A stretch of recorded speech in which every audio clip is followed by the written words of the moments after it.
M'he fixat en que molts de vosaltres feu servir de forma quotidiana el sistema Windows per a treballar amb el vostre ordinador.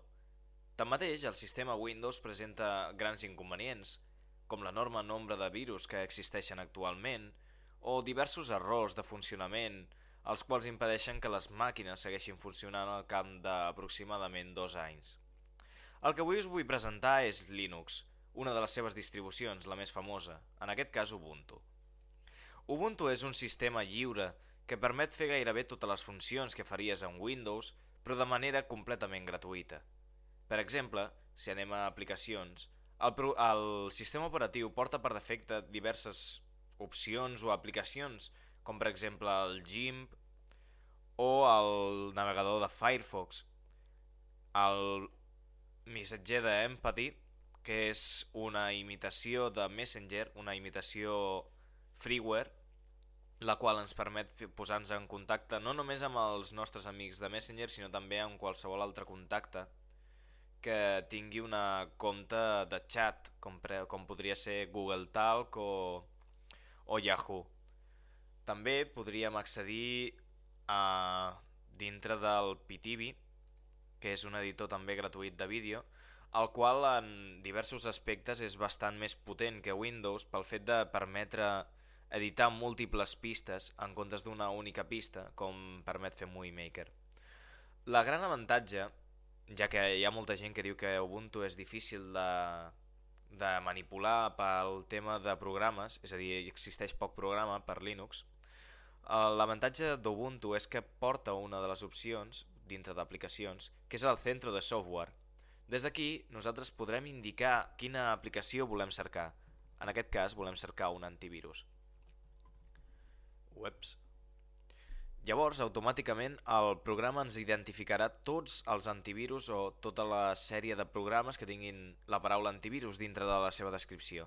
En aquest cas ens en donarà dos.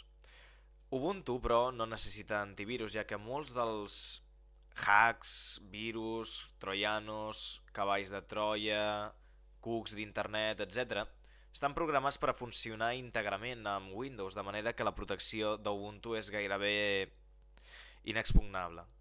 Bé, vist el centre de recursos, en el qual podríem instal·lar una aplicació amb un sol clic, anem a veure també jocs, les diverses carpetes des de les quals podem accedir, com per exemple la carpeta personal. Això és molt semblant a mi PC de Windows, d'acord? Aquí tindríem tot el d'això, tota la sèrie de,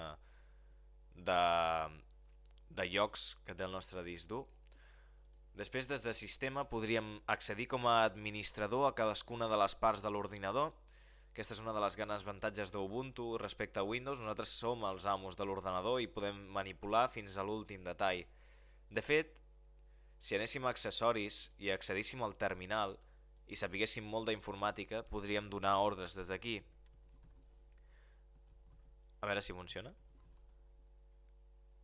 Bé, en aquest cas no em deixa accedir. Però si hagués ficat el comando correcte em deixaria accedir a l'instal·lador d'actualitzacions.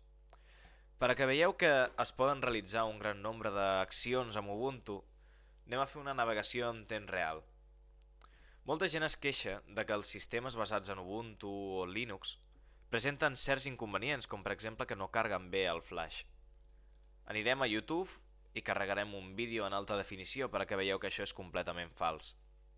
És possible que en aquest vídeo es ralentitzi una mica, ja que al tenir el gravador de pantalla és possible que la RAM es vegi afectada. De tota manera, no hauria de succeir. Esperem a que carregui el vídeo. I ja veieu, completament fluid, tot i que tinc el gravador de pantalla activat. Amb una resolució de 720 píxels. La gran avantatge també d'Ubuntu és que ens permet monitoritzar en temps real les nostres activitats. Ara, per exemple, estic fent servir un 31%, un 18% del CPU, mentre que amb Windows actualment estaria fent servir un 50 o un 60%. I això és molt interessant perquè màquines antigues que funcionen amb processadors molt antiquats, molt vells, poden ressuscitar d'alguna manera fent servir Ubuntu, ja que requereix molt menys recursos que no pas un sistema basat en Windows. Bé, això és tot de moment. Ja veieu que Ubuntu presenta un aspecte molt amigable, permet realitzar una enorme quantitat de tasques des de escriure amb les eines d'OpenOffice fins a la edició de gràfics 3D per mitjà de Blender. Tot és qüestió de posar-s'hi. Jo l'he tingut durant bastants anys i de moment no he tingut cap error, mentre que amb Windows he hagut de formatejar la unitat ja 3 cops per diverses causes. Jo crec que, tot i que no el feu servir com a sistema principal, Ubuntu podria ser el vostre salvavides en cas de que Windows fallés, ja que no caldria que portéssiu el vostre ordinador a arreglar, sinó que directament des d'aquí podríeu accedir al vostre disc dur de l'ordinador, en la qual també està Windows, no us creieu, i des d'aquí podríeu accedir a un dels programes que teniu des de Windows, recuperar-lo, portar-lo a Ubuntu i des d'Ubuntu carregar-lo dintre d'un pendrive per no perdre ni arxius d'imatge, ni de vídeo, ni de so.